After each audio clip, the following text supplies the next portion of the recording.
Welcome to Films and Stuff with your hosts, Pete Mitchell and Ethan Hunt. Pete, it's a new week, a new episode, Films and Stuff coming to you. What do we have today? We both know it, but I want to hear you say it out loud. What do we got? The Doctor Strange 2 and the Multiverse of Madness, Ethan. I can't quite get used to the Multiverse of Madness part, but Doctor Strange 2, yes. So yeah, but somehow Mom is appropriate, is it not? Given the movie? Doctor Strange Mom. So a few things. We both saw it. This just came out. You just saw it yesterday, matinee style in London. I saw it late night style in Dubai. What was the turnout for you? Was it packed? Not packed? People dressed up? No. What was it like? It was relatively quiet. I choose to go to the earlier shows for these quote unquote tentpole films. Yeah. Generally speaking, it leads me to have more room for myself. It's quieter. What's interesting is that I didn't take into account the fact that because it's a matinee, children were there. Like some dad decided that it would be a good idea for him to bring like 5 or 6 kids. I guess like he was babysitting for a bunch of different people. And I don't know how appropriate this movie is for a bunch of kids. And when I say kids, I don't mean like, I'm being, semi-condescending and calling like a 20-year-old a kid. No. I mean like 4 years old, 5 years old, 6 years old children. Okay. So what was the mood like? Everyone was like super excited. Was it a big thing, or everyone was just kind of like, let's go see it. It's the newest film. So I think I was the most excited in the cinema. No surprise there. No surprise there. Yeah.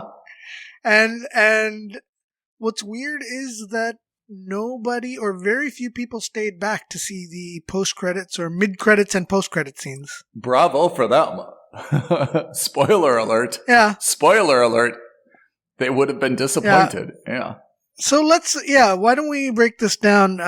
Before we go into a recap, what did you think of the movie? So I have to say, I was actually pretty excited about it. I mean, I love the original Doctor Strange, and he's obviously been in several films, subsequent to that, I guess for the last 5 years or so. So I was actually pretty excited about this, and I have to say, I walked away pretty impressed. I don't think it's an all-time great Marvel film. It's not Ragnarok to me, but I have to say, I walked away saying, that's a pretty good job. I've got some. I mean, if we're going to the next step, which is talking about the future of the universe, then I've got some qualms and quibbles and comments and stuff. But I have to say, this film, it pretty much met the hype for me. I'm happy with it. Interesting. So I don't know, maybe there's something in the air in London the last week. Maybe it's something in the water. But this just capped off another week of relative disappointment for me. Wah, wah. Starting with Moon Knight, Pete. Of course, continuing with Halo. Pete, man. I was stomach punch after stomach punch. Honestly, and it's like a self-inflicted gut punch, It's not anybody else's fault, but maybe, I don't know. I wasn't thrilled with the film. Really? Yeah, there were moments of it, but I walked out of the cinema confused. Oh. And not in a good way. Not confused like, I wonder what's going to happen next. Not excited. I was just like, okay. Well, I guess that's done. Superhero fatigue. Listen to our latest debate. Superhero fatigue. For the love of God, right? This is not superhero fatigue. This is superhero criticism. All right. So I was quite disappointed. Do you want to tell, I mean, going to a recap, I think it's a little bit complicated just because there's so much stuff. But Oh yeah, that's true. But do you want to just summarize exactly what is kind of the plot and the outcome? Maybe we just kind of summarize it there. And actually, you raised a really good point yesterday before you saw the movie and after I had seen the movie. In that brief window, you actually sent me a great article. I did. Which was basically homework / prep for Doctor Strange 2. Yeah. And I think the purpose of the article was to say, hey, if you really want to get the most out of this movie, you should watch these movies and or TV series to get the most out of it. You don't have to, but really it would be helpful for you. You know, I agree. I never saw all of WandaVision. Yeah. I know you did. And WandaVision is pretty important to understanding not the plot, but the motivations behind Wanda Maximoff, Scarlet Witch, Elizabeth Olsen, right? That I fully agree. It's it's not so much plot, but to really understand her and her mindset, that's critical. And to a lesser extent, plot as well. Yeah. I think if you didn't see WandaVision at all and didn't even know what it was, you'd be kind of surprised at the heel turn that eventually takes place. And by eventually, I mean that immediately takes place. At least you need a friend like Pete that can tell you, hey, you didn't see WandaVision. This is what it's about, and give you kind of the 60-second recap. I know you're smirking. This is a podcast. But everyone needs a friend like Pete. This is a podcast, but your smirk is coming off in high definition.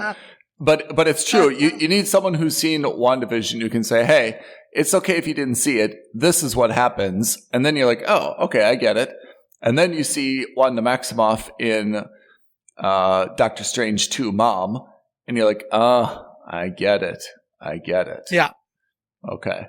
Yeah, so I think WandaVision is, if not a must watch, it is at least a must understand to watch this movie. Yeah. And Doctor Strange 1, of course. Obviously. It's the the namesake. Direct prequel the namesake. So yeah. So you should watch and Spider-Man's. And you've got to see Spider-Man.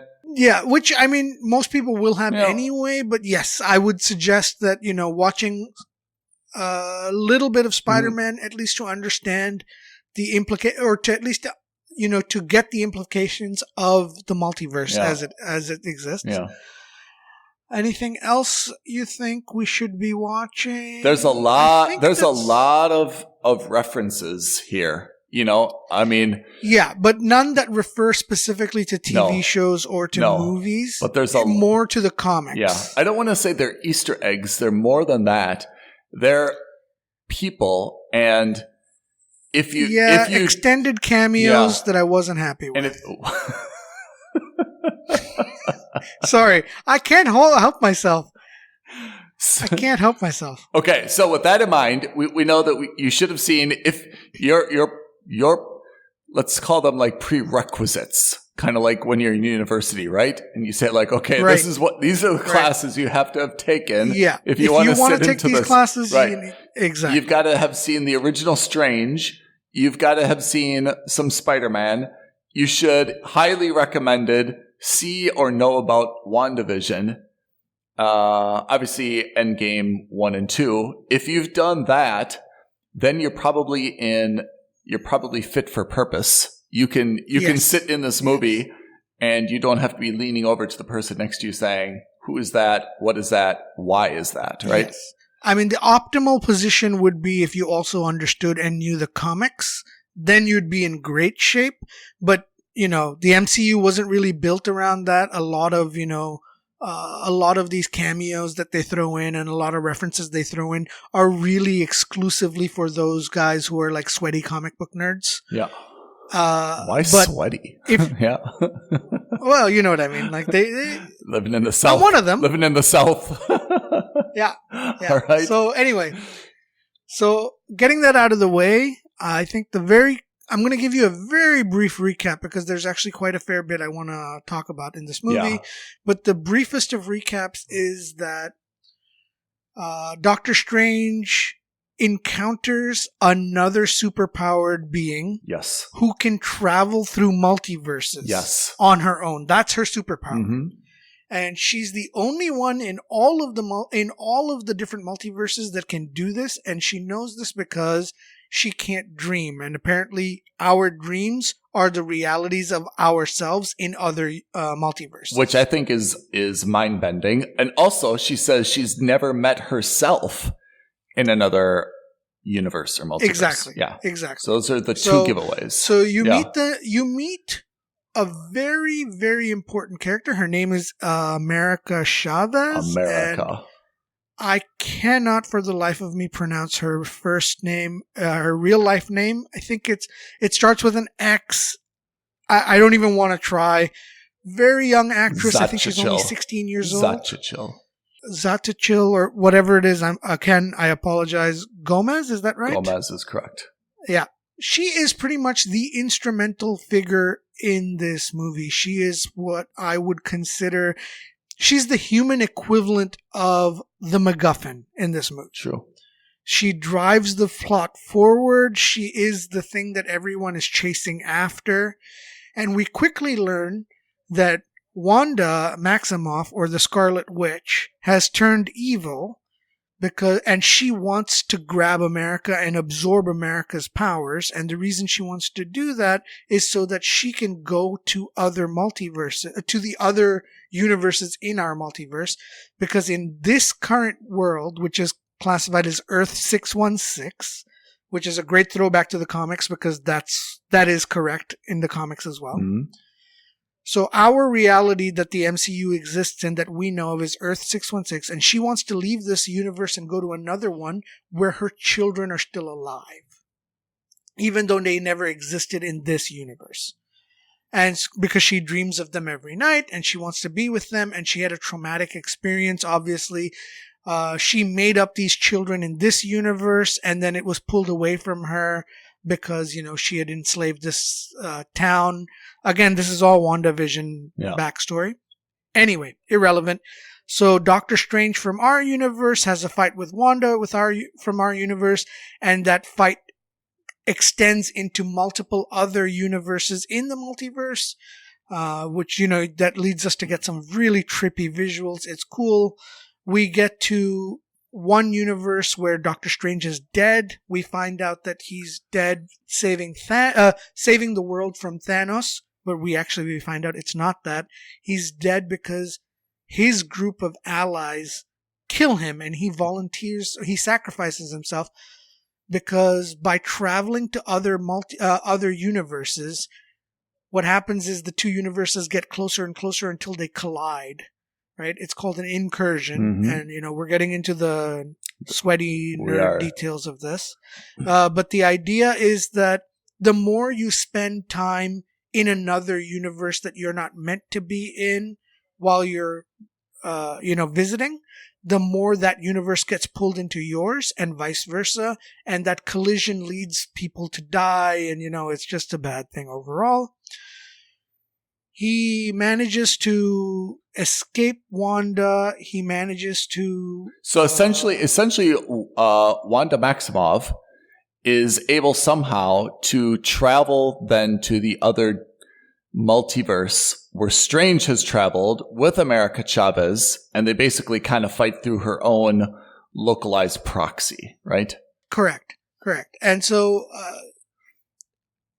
regardless, they're all after something. She's after America Chavez so that she can get her powers. He's trying to do everything he can to stop her and to protect America Chavez.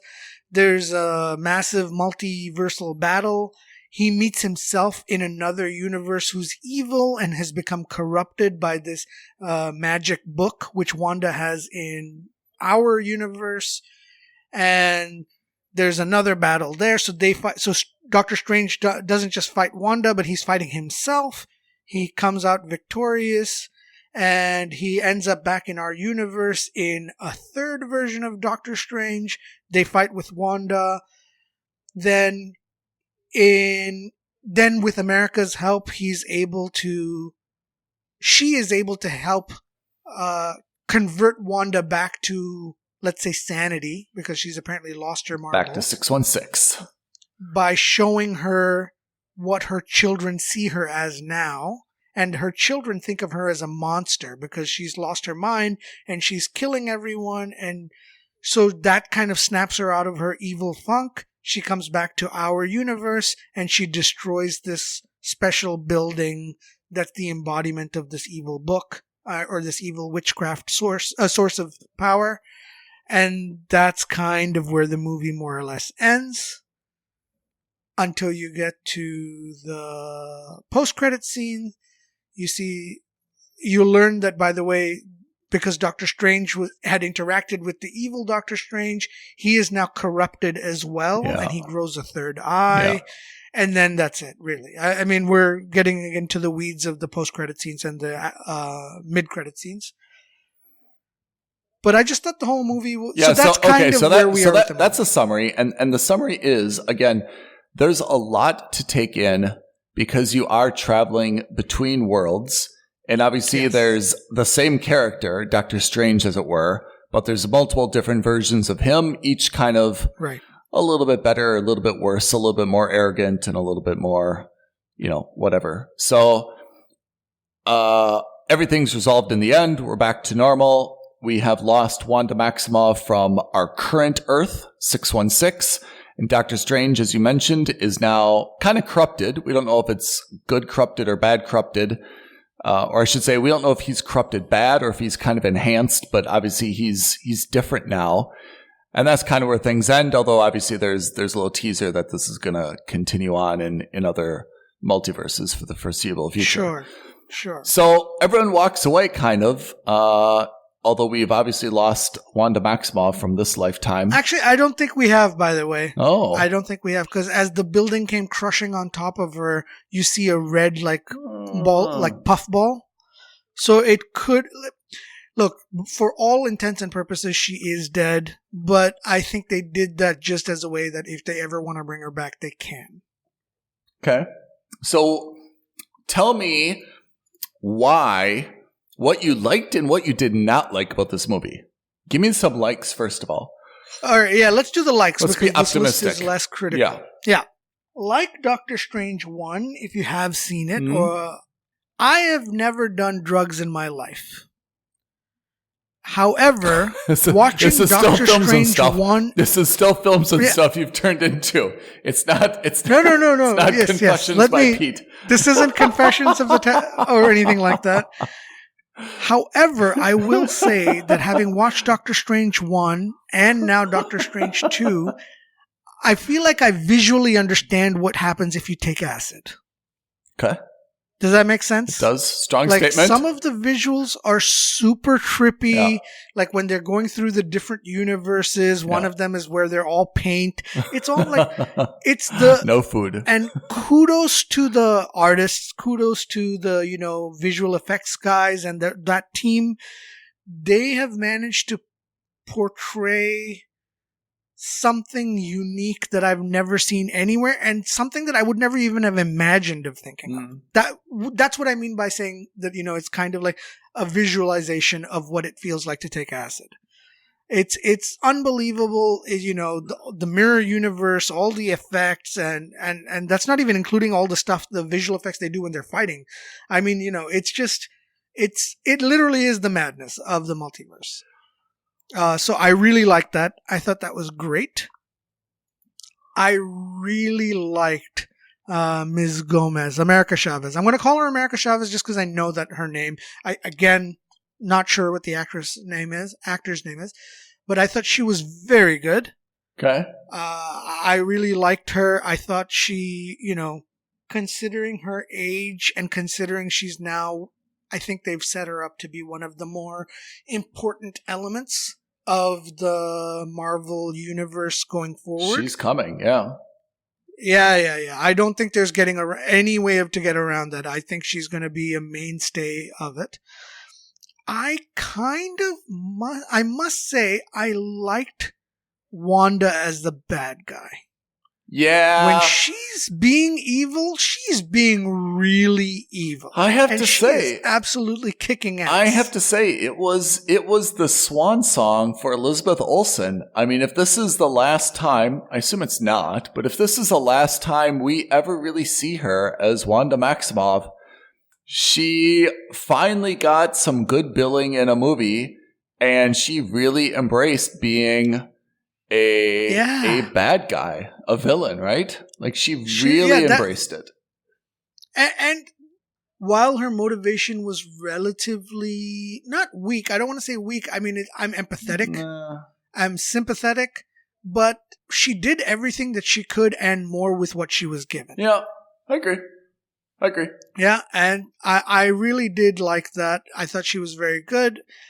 I have to say, I kind of like the fact that Benedict Cumberbatch is now kind of like he's taken the mantle of the elder spokesperson in the MCU. You know, before that role, I think was firmly Robert Downey Jr. and Tony Stark. Yeah. I think his character was kind of like the godfather of the first 3 or 4 phases. Everything kind of revolved around him. Everything happened because of him, good or bad, right? And even in Captain America, really it was Tony Stark's father that was involved in helping him become that. So I kind of like that Cumberbatch has taken that mantle. Whether he accepts it or not is different, but I think he's in terms of his acting chops, I think he's a great actor. In terms of his role, I like it. I don't know. There's something I like that he's kind of stepped up to the plate. If you look at all the other movies that are on tap, if you look at all the other actors that are available, none of them I think would qualify to really lead the MCU going forward, at least in this phase. Yeah. And I think Benedict Cumberbatch fills those shoes very nicely. He's also, Tony Stark also went a little bit rogue. He was absolutely kind of the spiritual leader, of the Avengers, but he was always kind of to the beat of his own drummer, and he was always a little bit rogue. And we see that with Doctor Strange as well. When he travels to the other universes, there's a lot of criticism of him, which is you always think you're the smartest guy in the room, and the last time you did this, you basically destroyed an entire universe, because of your hubris, because you thought you knew how to do everything, and you just have to learn to be a better teammate. It's a lot of the same criticisms kind of heaped on Tony Stark, early on in the Iron Man series. That's right. And there's a lot more to come there. And Doctor Strange has, I think, a much more instrumental role to play. And if you think back to Spider-Man, Close to Home, right? I mean, he kind of mucked that whole thing up, right? I mean, there was a little bit of help from Peter Parker, Tom Holland, from Tom Holland in that, right? I mean, I read a criticism, and I think you did as well, which is, the entire crux of No Way Home was Peter Parker wanted to get into university with his friends, and he basically enlisted a sorcerer to brainwash the entire world just to be his admissions counselor. And a lot of that is true, which is, you kind of expect Doctor Strange to exercise a little bit more pragmatism. And that's one of the criticisms that Rachel McAdams, right, had against him as well. You always have to be the one holding the knife. You've always got to be the one holding the knife. You've always got to think that you're this incredibly talented surgeon, and you can fix the problem that no one else, is willing to touch. And usually, yes, you can. But when you fail spectacularly. Yeah. And a lot of this is because of, what we've seen in Close to Home, and now, although this episode isn't necessarily his fault, nothing he's done seems to have been his fault. Obviously, there's a lot of blame heaped on him, Yeah. I think one of the last things that I really liked about this movie, and tell me if you agree with this movie was like a low-key horror movie. I mean, I've seen that written, although had no one ever said that, I don't really think I would say that. I mean, yes, you can say that, Wanda was kind of like chasing some people, and there were like those little elements of, someone like a slasher film where she's got blood on her face and she's stomping after people. Man. But that scene when they're chased in the water tunnel. Yeah. And then that scene where he fights himself in that haunted mansion-esque place at the, where he has to get the Darkhold. Oh, man. I don't know. I got the feeling that he was quite you could tell that there were definitely Sam Raimi's fingerprints all over this, right? And including obviously Bruce Campbell's cameo in their movie. Who's Bruce Campbell? So I don't know. Who's Bruce Campbell? He is the guy who was selling the pizza poppers. Oh, I didn't know him. Yeah, he's oh my God, where he gets his hand replaced with a chainsaw. Army of Darkness, maybe? Yeah, Army of Darkness. Not Dead. Army of Darkness. There you go. Yeah, that's the one. So, I mean, I think. So, what didn't you like about this movie? I mean, because you mentioned some really important, good themes. What were the problems? All right. So first, I think the movie was a little long. 2 hours? I think it was 2:10. I felt like this movie could have lost that. Okay, so while it was important compared to Batman, I felt like this was just like. Oh yeah, look, it was easy. You didn't need to take a bathroom break in the middle of it. Yeah. It was fine. But no, I mean, like, for example, the Christine Palmer subplot where he's got this undying love for his ex-girlfriend and, she was the one who calls him out on it. I think it's very important that she's the one who calls him out on it. But two things. One, despite her calling him out on it and him kind of resolving his feelings for her at the end of this movie, he doesn't really learn from it at the end of this movie, right? Or at least I don't get the feeling that he really moved on and learned from it. And that love plot thing, the wedding in the beginning and then that whole sequence in the end, I didn't think it was necessary. Yep. I think you could have saved like 10, 15 minutes of the movie from there. Yeah. The second thing was, and actually maybe the most... Can I just put some life advice? I just want to put some life advice. Yes. I mean, he should have never been invited to her wedding. Yeah? Forget this. We can still be friends. She should have never... I thought you were giving me life advice. Well, I mean, this may be applicable to you. Christine never should have invited Strange to her wedding, first of all. I mean, that's just... And he should never have gone, right? 2, he should never have gone. And 3, if you're gonna go, just say, hey, congratulations, move on. There's no reason to start a conversation about, hey, how come it didn't work between us? Like, that's really a shitty way to screw up someone's wedding, is to start a dark conversation like that. Yeah. So I have to say, I see like 3 party fouls there. She should not invite him. He should not have accepted. And I don't see why he would have accepted. He's always like so arrogant and stuff. I feel like he would have blown that off. And 3, if you must go, don't start that conversation. That's not cool. Right. That's my life advice. So, and I'll take that on board. And so should you, all listeners. I'll take that on board. All right. Thank you. So there's 2 things that I think really weren't great about this movie. All right. Let's talk about the elephant in the room, the cameos. Oh, I didn't know that was I didn't know that was the elephant in the room. Okay. Let's talk about those cameos. Okay, so first of all, as you rightly kind of pointed out, they're not really cameos because they were there for quite a significant amount of time on screen. Yeah. I thought I would be more excited to see everyone on screen than I actually was. And I think it's because they kind of wore out their welcome. So Fantastic Four, Reed Richards now officially introduced to the MCU. Yep. You've got John Krasinski playing Reed Richards. So can I make a comment after you introduce each of these people? I like John Krasinski and his very full beard in this movie. I was wondering why he was walking so weird. And then I realized he was Plastic Man. Yes, the Marvel version of Plastic Man. So he was still walking weird. Yeah. I'm not... Okay, let's talk through all the cameos. Then you have Lashana Lynch as Captain Marvel of this universe. I did like her. I was fine with her. I wasn't a huge fan. I couldn't figure out who she was, though, until I came home. Right. I did not know she was Captain Marvel. And then you had... You had Haley Atwell as Captain Carter. That's right. So British British Captain Yeah, well, America. there is a Captain Britain. That's why I got confused for a second. I liked Haley Atwell, although when she said that famous line, I could do this all day. Yeah.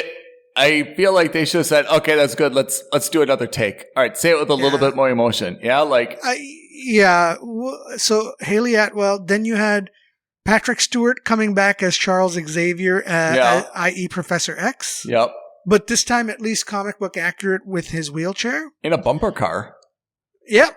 That's right. In his floating bumper car. In a floating bumper car. You had Baron Mordo as one of the members of the Illuminati, which is fine. He's okay. I mean, fine. Yeah. And then you also had Black Bolt, which was interesting. I mean, it was an interesting way to go for them to go, which again now confirms. So this now confirms in the MCU. You've got the Inhumans with the Terrigen Mist. You've got Fantastic Four, and you've got X-Men all introduced in this movie. Can I just ask why? To me, this seemed, you're better at this than I am. This seemed like a hodgepodge of people. Like, one Fantastic Four, Captain Marvel, British Captain America. Yeah. And the real Professor X, and then Black Bolt. Black Bolt is an Inhuman, right? That's right. Well, what is this? Like, just kind of like they just chose like someone from for like the UN Security Council, one from each group?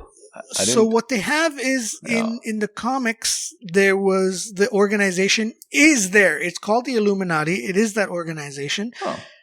And they're the organization that kind of, you're right, is like the UN Security Council, right? All right. For all of the super-powered people.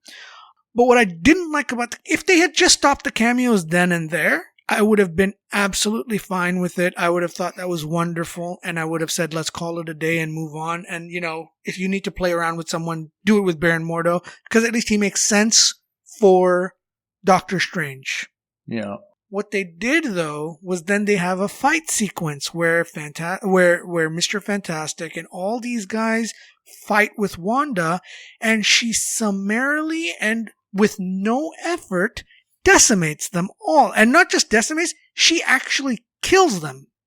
Right? Yeah. It's more accurate than decimate, but point taken. Very, very, very savagely, right? Like you literally see her blow up Black Bolt's mind. She crushes Captain Marvel under rubble. She cuts Captain Carter in half with the shield. The vibranium. The problem is that that's very uncharacteristic. That's very uncharacteristic for a Marvel film, right? Exactly. Yeah. It just seemed you introduce some of the most powerful characters and superheroes. Forget it, even if they're not powerful, they're really famous and important superheroes in the MCU. And to have them die off so unceremoniously and so quickly, it seems wrong and very meaningless. Like their deaths in all of this seemed very meaningless. Wow, Pete. And it's really hit you hard. It's really it did. Professor Stewart as well. Yeah. Professor X dies. All of them die. It's not like they get incapacitated. No, they all die, which means that universe loses 5 or 6 of the most important superheroes of that universe, right? So for a franchise, is Wanda Maximoff really like in the comics? Yeah. I mean, it's at a time it was kind of like 5 against 1, right? Is Wanda Maximoff supposed to be so powerful? So I don't know her current lore, but when the last thing I read was that Wanda Maximoff has such great power. What she was able to do was she killed basically every mutant on the planet. Not all of them, obviously some survived, but still that was the House of M storyline, is she basically goes, or I can't remember, maybe it's not House of M, whatever.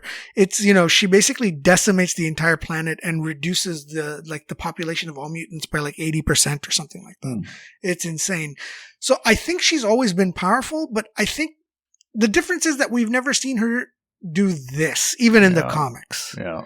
And that's why it seems very wrong. And forget about whether it's right or wrong in this MCU franchise overall. we have not seen any characters or any heroes die. We've seen some bad guys die, and the ones who have died, the heroes who have not died in a meaningless way and for nothing, right? Think of all the character deaths we've experienced. Most of them were because of Thanos, right? Some of the click. You see Tony Stark die, you see Heimdall die, you see Loki die. All these people who die doing something important on a much grander scale than this 5-minute fight showcased. Yeah. Right? And it just seems so, it seemed very inconsistent, wrong, like there's massive cognitive dissonance, and it cast a really bad pallor over the rest of the movie for me. Right? And that's not what you want out of cameos. When you see a cameo, you just want to be like, oh my God, that's Mr. Fantastic. Great. I hope to see him in the MCU in his own movie, and that's it. Can I suggest? I mean, this hit you harder than it hit me, but my sense was, and I don't say this like facetiously, but I kind of felt like they made these cameos a little bit tongue in cheek, like they weren't really serious. Yeah, you know, I get that. Like, I'm not disrespecting John Krasinski or Haley Atwell, for example, but they kind of miscast people a little bit so that when they died off, you didn't say like, oh, he was an amazing Reed Richards. Now we can never see Reed Richards in this universe. You know, like, oh, Captain Carter was so amazing. We really want a standalone Haley Atwell film. It's kind of, I felt that they almost intentionally kind of miscast people just a little bit so that it would be something that you'd say like, wow, that's John Krasinski as Reed Richards. But then when he died, you're kind of like, whoa, like that's a big death. But you didn't feel like, oh, I really loved him. I wanted to see him in a standalone film, and I wondered how he was going to be in Fantastic Four. That's kind of my sense, is that they almost intentionally I actually think you're on the money. I think you're on the money, actually, because, you know, the more I thought about it yesterday, the more I thought about it now, and, you know, hearing you say that. So I think they're doing that for one of two reasons, right? Yeah. And I think it's because that'll allow them to recast in this current MCU the way they want to, because obviously, you know, I mean, Patrick Stewart's almost 90, or he's in his 90s. Like, he can't play Professor X for the next 20 years, right? Yeah. And hopefully John Krasinski comes back. I like him. He was one of the guys that I fan casted in the back in the day for Fantastic Four. And I hope that, you know, they have Emily Blunt come in as Mrs. Fantastic, Sue Storm. But having said that, that uniform, that outfit didn't look great. It didn't gel for me. And you're right. And like it, to the point where I was just like, you know what? Him dying does allow them to reformulate his look. Yeah. Whether it's a new character or not, I hope it's not, because I do like him. There was something a little off, and you're absolutely right. It was the beard with the uniform and his hair. It just, something didn't feel, it felt like a discount Reed Richards. Yeah. I don't think they were trying to make it like, you know, I don't think they're trying to, I don't know what the word is, like, not a farce, I agree. I don't think that was their intent, but that's how I came out of it, because, and I think it was because, you know, in other Marvel movies, when we see cameos, they're either blink and you miss it cameos, or they're very quick, lighthearted quips, and then they're out. Yeah. You don't see interaction with cameo characters. Yeah. Right. And by all means, all 5, 6 of these are some of the most powerful humans and mutants and superpowered heroes in the universe. Yeah. Like, if it were 1-on-1, I could see that happening, but it was 1-on-5. And I get that you want to show that Wanda is really strong, but, you know, these are also 5 of the strongest, powerful people on the planet as well. So, you know, they'd put up more of a fight than this. Yeah. So I don't know. It's just, it felt that way. It certainly felt a little disingenuous to me. Yeah. And I think that leads me into one of the maybe main problems I had with this is, for me, this movie kind of seemed like a platform to introduce other franchises for the future. A bridge. Especially with those cameos, because now everyone's going to be thinking of Fantastic Four. Yeah. Everyone's going to be thinking of X-Men. Everyone's going to be thinking of Inhumans. Everyone is going to be thinking of Captain Marvel 2. And, how Lashana Lynch is going to be playing into it. Mm-hmm. And I was just, it seemed like, it felt like it was a bit of a hodgepodge of story elements. And then, for example, the Wanda storyline, like, I think that could have ended in her TV series. And I know that it makes sense that she's the villain, right? But forget about the WandaVision TV show. The last 10 years in the movies, she's only been a good guy, right? And we were introduced to her as a bad guy. She immediately understands that she wasn't right to be a bad guy. She becomes a good guy. She trains with the Avengers. She fights along Captain America. She is an Avenger in every way, shape, or form.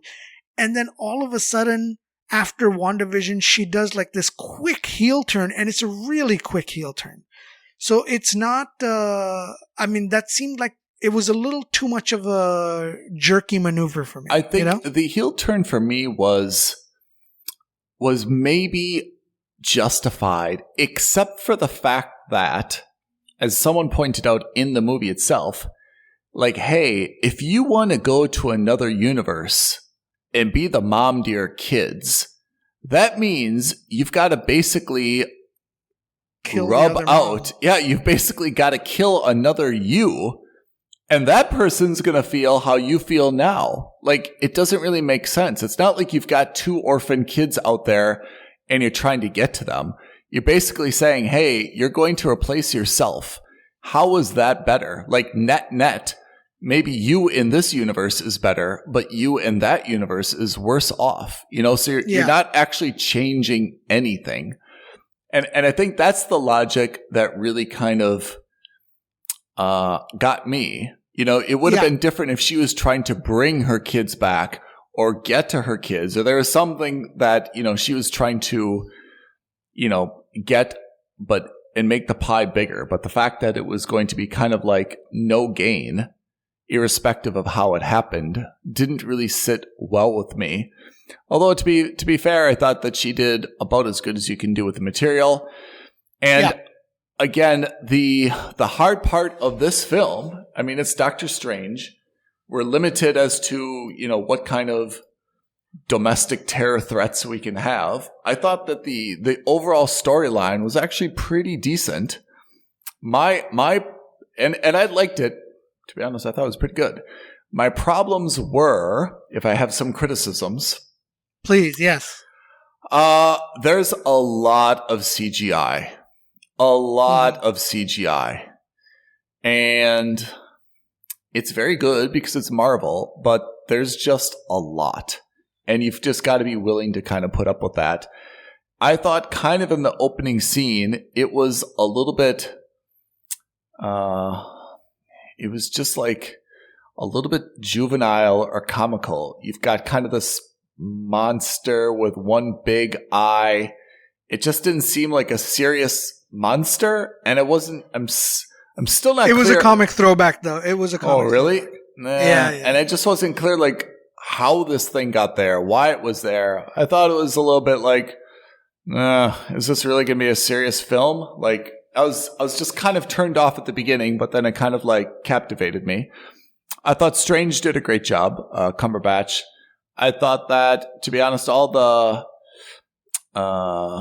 everyone I thought was cast in a pretty good way. But when you look at the cast, it's very, very small. Cumberbatch, Olsen, Ejiofor, right? Mordo, Benedict Wong, Gomez, Rachel McAdams, and that's it. Yeah, primary cast is small, but when you looked at the end credits, we see so many versions of them. Yeah, when you looked at the end credits, there's 12,000, all numbers approximate, graphic design people, and there's 5. Actors. It's. I think that's a problem endemic to we're getting away from live this action, is you know? a problem endemic to this phase of the Marvel universe. So, the first 2-3 phases were really grounded in quote unquote reality, as in superheroes that weren't really based exclusively, or their powers weren't based exclusively on VFX, I mean, Captain America punches. He doesn't have, laser beams or, any mystical energy coming out of him. So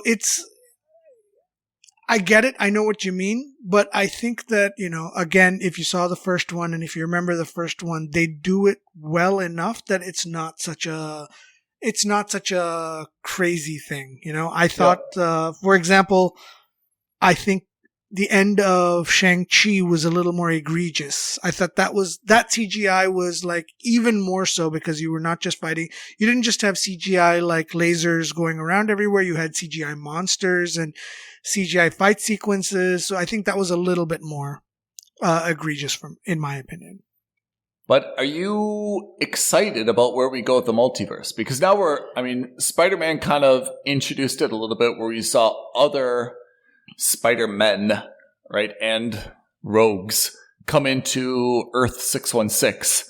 Now we're traveling to other places. It seems like it's on, right? We're going to now be hopping all over the place, and buckle up. No, I think what it does is it gives them I think what the multiverse does is that it gives them the license to start introducing other characters in the 616 universe that you wouldn't understand why they weren't involved in the Thanos fight or why they weren't involved in XYZ. So, for example, the Baxter Foundation has been mentioned in the past. I imagine that, the Fantastic Four are introduced somehow in the 616 universe. I don't know. I don't know how the origin is going to happen, but I imagine it's going to be introduced now. And for X-Men, it's the same thing. I imagine that it could be that they can start introducing the X-Men. It could be, that a rogue element from one of the other multiverses comes onto 616 and, does some kind of magic spell or casts something or unleashes the Terrigen Mist and makes everyone mutants. I don't know. I'm thinking way out of the box, and I'm trying to just think of some random scenario which could explain it.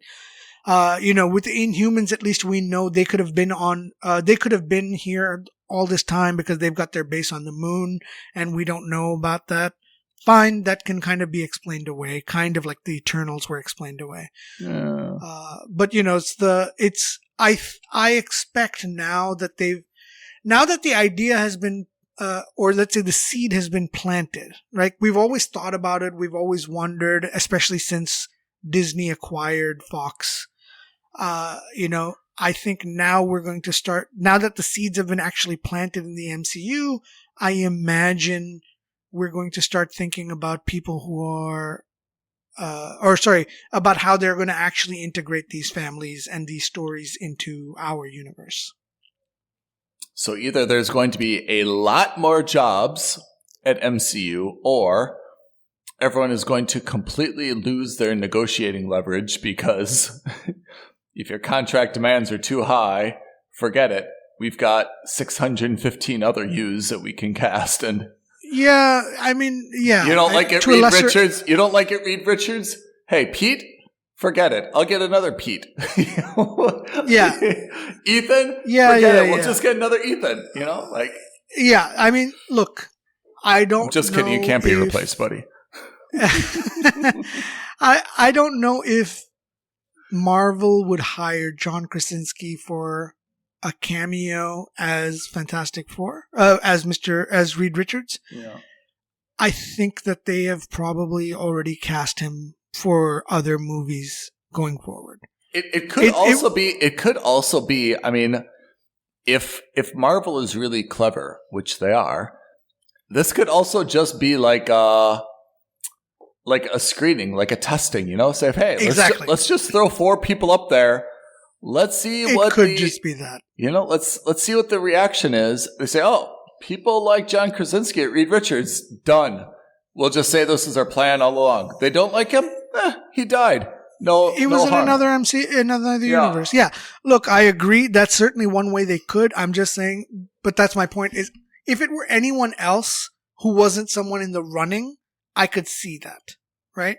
But like John Krasinski's name has been tossed about as being someone in the running for ages now. Yeah. Right. Like it's always been heavily rumored that he was going to be it. So it kind of made sense. Like it would make sense for them to hire him. It wouldn't make sense for them to hire him and then, pull the rug out underneath us and hire somebody else to do the main job, as it were. Right? Unless maybe they wanted him all along and he said, look, I don't want to commit to 10 movies. I don't want to commit to 5 movies. And they were like, fine, but at least come and do a cameo for one movie. Yeah. And that too, just as a cameo, you'll be in our studios for like 2 days, 3 days tops, and then you're out. Right. So, cause I think that was very well, that secret was relatively well kept, right? Like everyone saw Patrick Stewart on the set. So everyone was expecting Professor X, but then also everyone knows now, like we're not going to expect him to reprise his role as Professor X in our universe because again, how could we? Right. It's just physically impossible for him to continue playing this role. So tell me, Pete, what are you or are you not excited about after watching Doctor Strange Mom? Like, are you excited for a new standalone Doctor Strange? Are you excited to get back to Thor, Love and Thunder?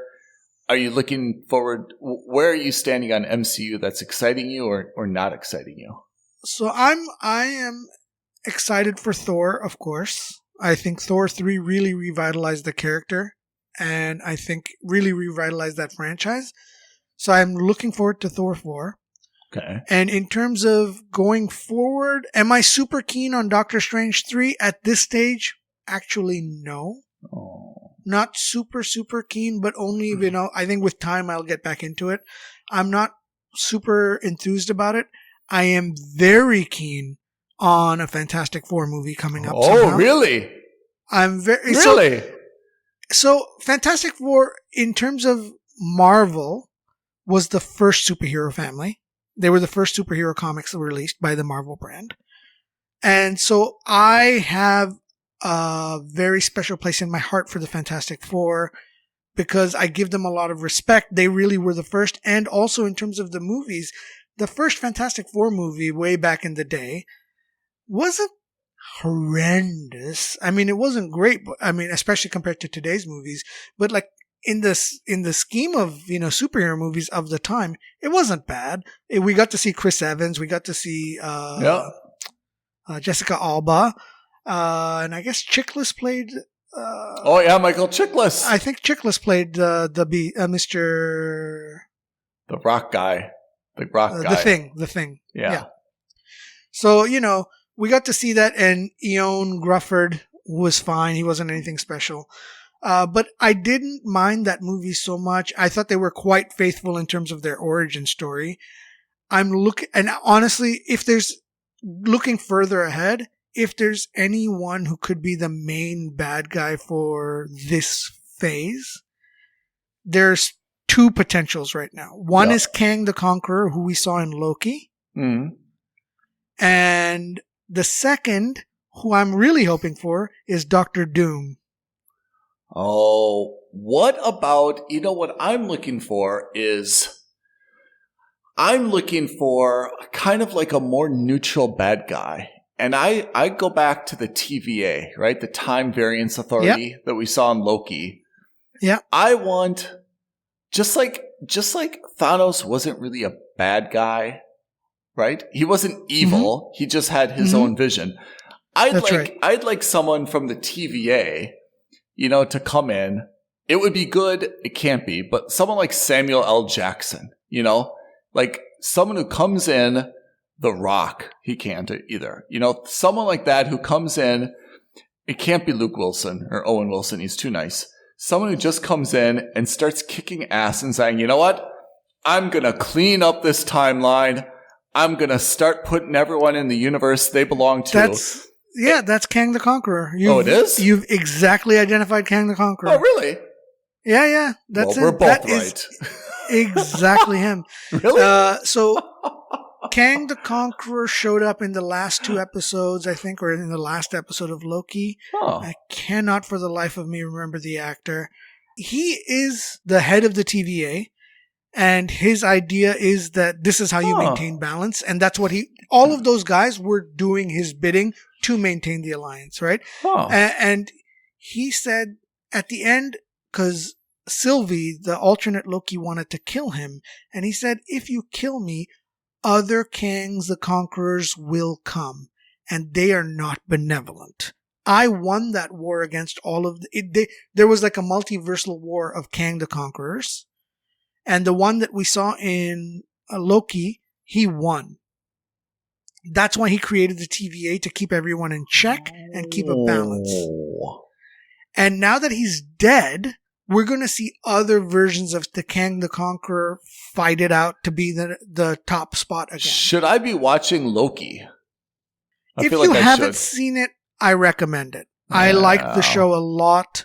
It's not a must subscribe in my opinion, but it has moments that are so good, and it really highlights how good a villain Loki was in the movies. There are really moments of where you empathize with everything that he's going through. I probably have to see that.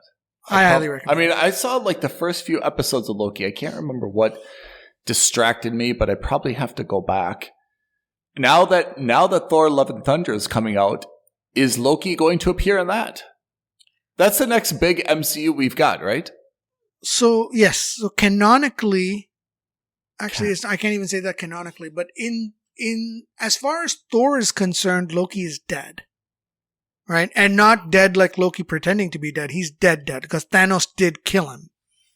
Now, what happened is that another Loki from a previous timeline exists in the TVA timeline, but that exists outside of all timelines. So we don't know where Loki is in the movie MCU. We actually don't know, right?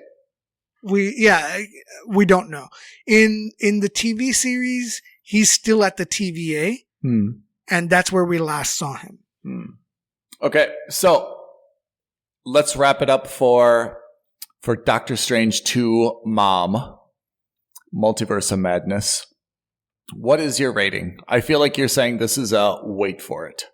Yeah, this is a watch it on. For me, it's a watch it on Disney Plus when it inevitably gets there in 6 to 8 weeks.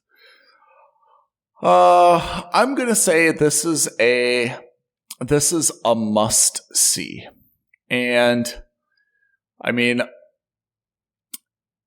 the reason I say it is that it is a blockbuster, and I think it's important to go see it on a big screen and just kind of experience everything that this film has. But I'll also caveat in the fine print that if you do wait, it won't be the end of the world. But if you're going to go to the cinema, this is definitely a cinematic film that, it does have a lot of visual effects. And I think the visual effects are obviously better captured on a big screen than even regardless of what kind of home entertainment system you have. It's not a drama. Dramas you can kind of watch at home and you get the same effect. This is really a lot of special effects, a lot of action. Go watch it in the cinema. I think it's absolutely worth your money. I don't think, unlike Pete, I'm sorry to say, I don't think you'll walk away disappointed. I don't think you'll walk away saying, wow, let's get in line. I want to watch it immediately again. But I think you'll say, that was pretty good, and you'll have some good stuff to talk about with whoever you see it with. So I agree. I think you're absolutely right. I think I'm disappointed because I'm more of a special case, I'd imagine. I do agree fully with you. You cannot replicate the visual effects at home and the sound effects at home. It's got a great creepy vibe to it. It's like I said, I think it's low-key horror. You're not going to be able to enjoy it as much or get that same emotional rush from it. Can you give me an example of a scene that you thought was wow? And just kind of like visually the graphics or something, and a scene that you thought was like, that was nothing. So the scene where they escaped from Wanda where America and Stephen Strange escape from Wanda and then go through like 6 different multiverses or 6 different universes. One of them where they're paint, one of them, I don't even remember all of them. I thought that was the wow sequence of the movie. Yes. Can I give you my wow sequence? I'll give you my wow. Yeah. When Strange is fighting manic depressive Strange in this ugly haunted house. Right. And they take like the music notes off the sheet paper. Oh, yes. Wonderful. I thought, to me, to be honest, I don't think this was like Matrix level iconic, but I have to say, from a graphics perspective, the amount of work and detail that went into taking every note off the sheet music and throwing them back and forth at each other with the music coordinated, I thought was extremely well done. Yeah. Although I can't say, like, for me, it wasn't like the Matrix and all the different bullets flying, but I'm like, that was pretty cool. Like, that took someone a lot of work. Someone stayed up late working on that. I actually made a mental note, and thank God you reminded me. That was the Doctor Strange versus Doctor Strange Battle of the Bands moment. Yeah, the Battle of the Bands. It was the Battle of the Bands. And what's one that like fell flat for you? What's kind of a scene that fell flat for you? Honestly, I think that whole sequence in the fight scene with Mordo. You know, where he's trying to escape from Baron Mordo in the Illuminati? While the other superheroes are getting decimated by Wanda. Yeah. I thought that was very meh in terms of, everything. I thought that was just fine. Yeah. I kind of thought when they were running away from Wanda Maximoff, they went into this kind of tunnel. Oh, yeah. The water under the river. Yeah. For me, this was just, that wasn't really doing anything for me. I mean, that's where you get kind of more of the slasher film vibe. Yes. But for me, exactly. I felt like that was just a very slow scene, and it wasn't really doing anything for me. Usually like for Marvel, usually they try to wow you with, the designs or the background or the something, or there's humor or something happens. And I just felt like that was like, wow, this is just like a very long tunnel, like how many times does it go left? How many times does it go right? This is very repetitive.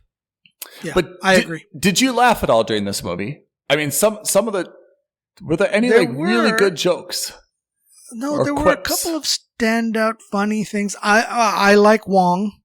Yeah. I really liked Wong. I liked some of the stuff he did. And then there was something, but I'm having a hard time placing where I laughed.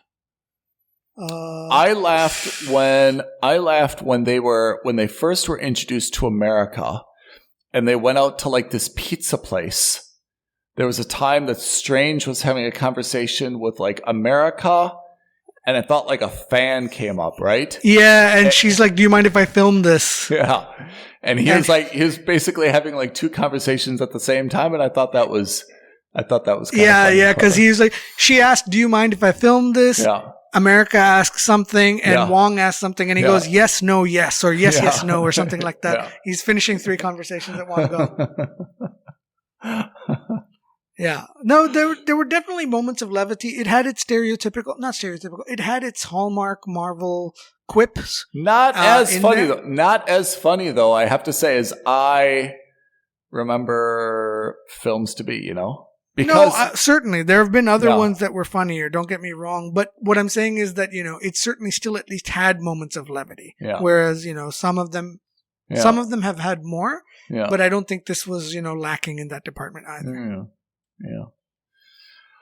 Okay, so Pete. Well, there you have it. There you have it. Well done. Ethan says go watch it in the cinema now. I say go watch it on Disney Plus when you get a chance. And that's where we landed with Doctor Strange 2, the Multiverse of Madness. Mom. All right. Next MCU film is Thor: Love and Thunder, right? Thor: Love and Thunder. I think that comes out in June, maybe July. All right. Pete, been a pleasure. We'll see you on the flip side. We got more to discuss next episode, okay? Indeed. Thanks, Ethan. Thanks, everyone. Thanks, everyone, for listening. Bye. Thank you for listening to another episode of Films and Stuff. If you haven't already, please subscribe and review on Apple Podcasts, Spotify, or wherever podcasts are downloaded. Films and Stuff. There is no substitute.